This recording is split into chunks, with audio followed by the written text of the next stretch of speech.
For the fourth year in a row, the Folk Medicine Festival returns to downtown Red Bowling Springs. For visitors, it's a chance to go back in time and see a little bit of everything.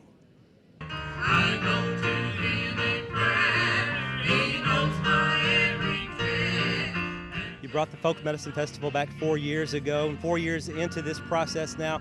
How pleased are you with the progress? Oh, I'm very pleased with it. This year, our arts and craft market is totally full, and it's all handmade items, things that go along with the theme of the Folk Medicine Festival. So, how did the name first come about for this festival? I'm not real sure, but I think it's anchored in the history of the town.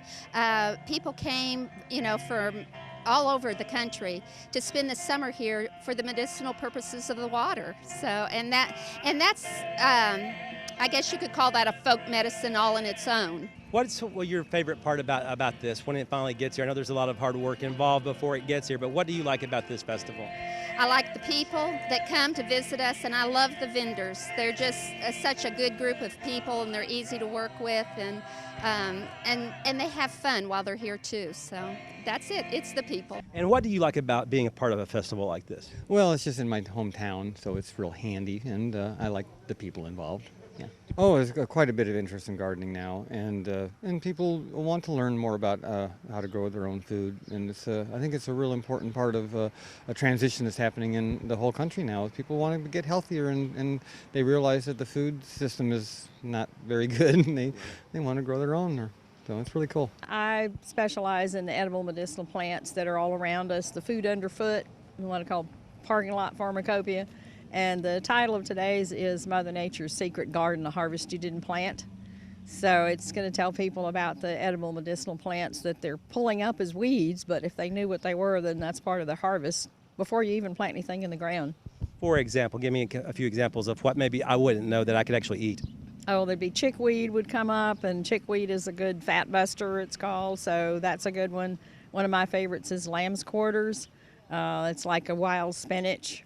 And that's a really, really good one. You can use it just like spinach and do lasagnas and all kinds of things with that. Full of calcium. So a lot of these have dandelions. A great one is dandelions because with vitamin C and vitamin A, there's more vitamin A in the leaves than there is in carrots, for instance. So all parts of the plant are useful as medicine and food, and probably more nutritious than anything you could ever put in its place if you get rid of it. So, how in the world did you learn about all this, and why did you want to, I guess? Well, my parents were older parents. They were married a long time before I came along, so they went through 2 world wars and a depression. So figuring that they might not be around when I was grown, they taught me everything there was about survival. So hunting and fishing and wild foods was part of our, my growing up. And then, so that was a natural interest, and everywhere that I've lived, I was a stewardess with Pan Am, and so every place I was and I saw unusual foods and things around me, I was asking, what seasoning did you use, and it was usually by their back door or whatever. Okay. So I learned everywhere that I was, and then my first teacher was really for studying it in botanically was Marie Mellinger of the Foxfire series, which everybody's familiar with.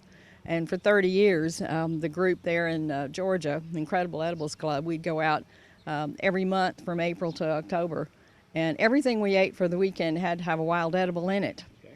So that was a fun way to learn, and it just continued from there. Everybody I've ever lived around, and I've walked with botanists and studied with them, but I've never actually had a botany class.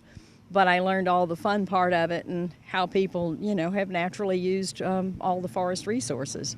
And you said also that you have a special connection to Red Bowling Springs and the Folk Medicine Festival, don't you? Yes, I do. It was about 91 or 92 that my husband and I had really gotten to know each other here. We'd only met about a week or two before, and a mutual friend of ours was the one who had been instrumental in getting the Folk Medicine Festival started. So I was here, and he was for that duration of that time, and we really got to know each other and married. And so to be asked to come back a couple of years back, we all kind of looked at each other and said, my goodness, that's full circle that we get to come back to the same hotel and the same place and the same festival. And with all these years of studying and knowledge and everything, now I feel like I have something to give back. to the festival. And so we really love it, and the folks that run the place are just they're like family now, of course. I did kind of a 60-minute comedy routine. It was more fun than anything else. I made a few points along the way. What kind of points were you trying to make? Oh, just general life points, things that work, tried and true principles that you kind of, usually a story has a lesson behind it, and that's kind of what I do. Of course, you're an author too, but today you were a stand-up comedian, kind of, sort of? Well, kind of humorist. A humorist is a comedian with something to say. It's kind of the way we work it. What do you enjoy about doing something like that? I mean, being part of this festival? Things like this are salt of the earth people, and as I'm standing up there and they're sizing me up, I'm sizing them up, and it's just great people, grassroots kind of people, fun to be around. Is it nice to see this festival be revived after maybe a 10-year absence now? This is the 4th year back.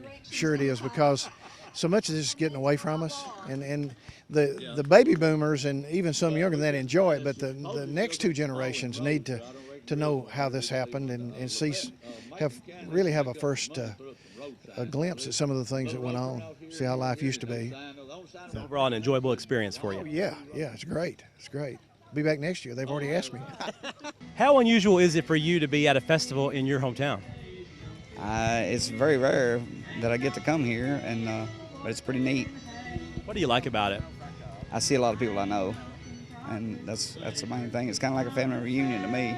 Because normally you're going across the country, aren't you, talking about your chairs? Yes, I travel as far down south as Tampa, and as far east as near Virginia and Alabama, different places. What kind of questions do people ask you when they see you whittling here? How long does it take to make a chair? And what kind of tree is that when I'm getting the hickory bark? That's 2 of the major questions. What's the answer? It takes 2 days to make a chair, and it's hickory bark is what I use to weave the chair seats with. Is that the only wood that you use? I do use elm sometime, but that's kind of in its testing stage, I guess. I want to see how long it'll last, and the chair I'm in right now has elm bark in it. Of course, your family has been doing this for many years, but what do you still enjoy about it after all these years of doing this? I just like working with wood, and it's a lot of fun. And now that I'm traveling, it's pretty neat meeting all the people I get to meet too. But I just love working with wood and seeing what you can come up with. You talked about being here in your hometown. How glad are you to see that this festival is doing well again? It took about a 10-year break, and now they're in their 4th year. How nice is it to see that it's doing well again? It's really nice, because I think it's important that the people coming up are seeing what went on yesteryear, and I think that's really important, because they don't have a clue. I mean, a lot of them don't, and if they don't get like a hands-on or get to see it like here, they're not going to know.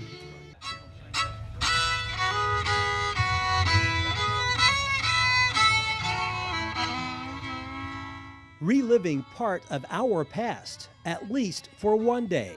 A simpler time in a world back then that wasn't so deadline-driven or fast-paced. A time to remember and never totally leave behind. Reporting in Red Boiling Springs, Barry Hyatt, NCTV.